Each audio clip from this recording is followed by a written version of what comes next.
உங்க முதுகுக்கு பின்னால உங்களை பத்தி தப்பா பேசுறாங்களா, நம்பினவங்களே ஏமாத்துறாங்களா, சந்தோஷப்படுங்க. ஏன்னு சொல்றேன் கேளுங்க. என் வாழ்க்கையில நடந்த ஒரு விஷயம். நான் ஒருத்தருக்கு உயிரை கொடுத்து உதவி செஞ்சேன். ஆனா அவங்க வெளியே போய் இவ சுயநலவாதி, இவ சரியான ஆள் இல்லைன்னு ஊரெல்லாம் தம்பட்டம் அடிச்சாங்க. நான் முதல்ல உடைஞ்சு போயிட்டேன். நாம நல்லது தானே செஞ்சோம், ஏன் இப்படி பண்றாங்கன்னு அழுதேன்.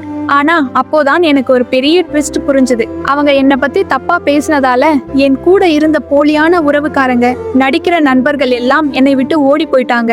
உண்மையா என் மேல அன்பு வச்சிருந்த 4 பேர் மட்டும்தான் என் கூட நின்னானுங்க. அப்பதான் புரிஞ்சுது, அவங்க என் மேல சேற்றவாறு இறைக்கல, என் வாழ்க்கையில இருந்த குப்பைய சுத்தம் பண்ணிருக்காங்க.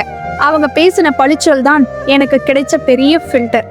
நல்லா தெரிஞ்சுக்கோங்க, நம்மள சுத்தி இருக்கிறவங்க நம்மள ஏமாத்தினாங்கன்னா கடவுள் உனக்கு பாடம் எடுக்கிறாருன்னு அர்த்தம். அவங்க தூக்கி போடுற கல்லுல காயப்படாதீங்க. அந்த கல்லை வச்சு படிக்கட்டு கட்டுங்க. ஏன்னா குழி பறிக்கிறவங்களுக்கு தெரியாது நீங்க வெறும் ஆள் இல்ல, விதைன்னு. மண்ணை போட போடத்தான் நீங்க மரமா வளர்வீங்க.